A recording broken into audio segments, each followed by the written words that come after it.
les 7 points clés du régime hypotoxique selon le docteur Seignalé.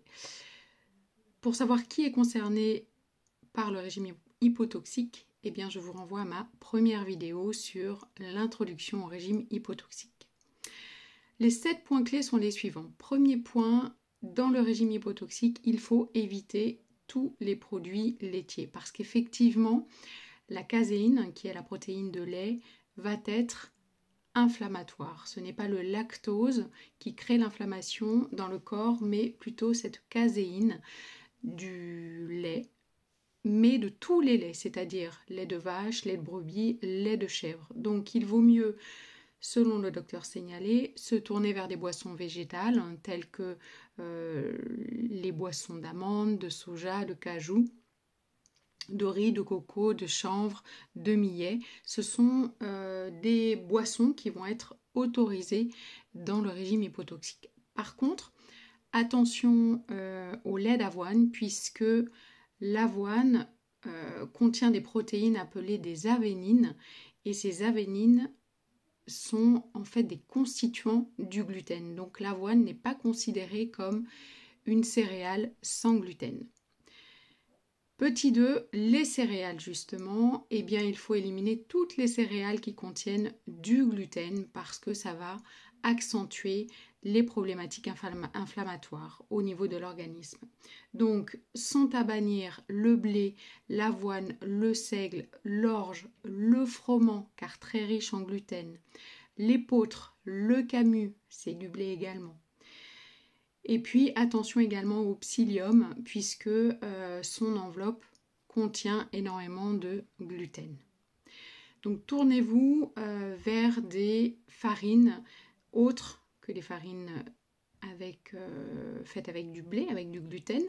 Donc vous pouvez retrouver des farines de riz, des farines de sarrasin, des farines de millet, des farines de pois chiches, etc., qui ne contiendront pas du gluten. Donc autrement dit, il faudra plutôt cuisiner avec des recettes sans lait, sans produits laitiers et puis sans gluten.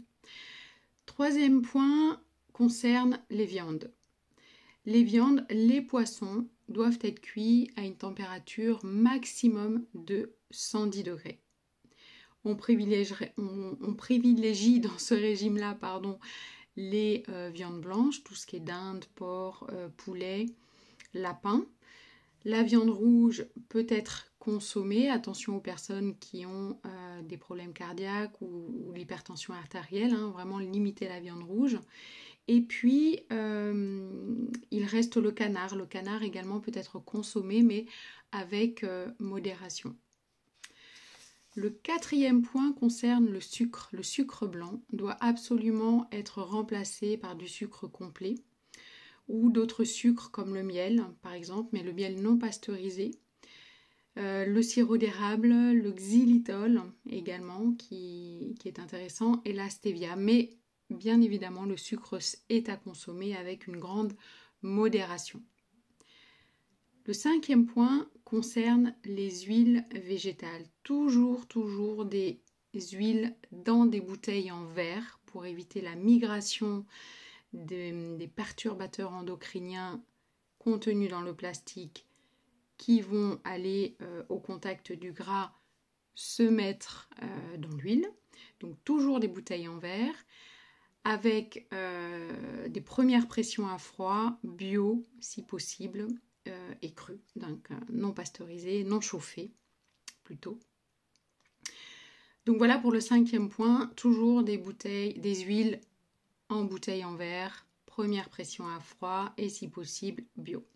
Sixième point, consommer le plus possible des aliments biologiques, notamment des fruits et légumes ou bien des légumes et des fruits issus de cultures raisonnées pour limiter la consommation de pesticides puisque ces pesticides vont venir perturber certaines fonctions biochimiques métaboliques au sein de l'organisme. Ces pesticides jouent le rôle des perturbateurs endocriniens. Donc vraiment essayer de privilégier une alimentation biologique, mais le vrai bio, voilà, un maximum. 7e point, le docteur signalé conseille de prendre un supplément en vitamines et minéraux parce qu'effectivement, les personnes atteintes de maladies chroniques inflammatoires, ils ont un besoin accru en vitamines et minéraux. Et effectivement, il est important de venir compléter ces apports micronutritionnels, peut-être par de la spiruline ou par un complément multivitamine, si tant est que pour que ce soit absorbé correctement, on ait un intestin bien perméable et un microbiote bien en eubiose, c'est-à-dire un microbiote bien équilibré, afin et ne pas manquer d'oméga 3 également, ces acides gras essentiels, pour nous permettre d'avoir des membranes cellulaires bien souples, bien fluides, qui va permettre à l'organisme d'assimiler correctement tous ces micronutriments, ces vitamines et ces minéraux qu'on vient rajouter à notre alimentation. Voilà pour les 7 points du régime hypotoxique. Évitez les produits laitiers, le gluten, la viande, le poisson, les cuire à moins de 110 degrés.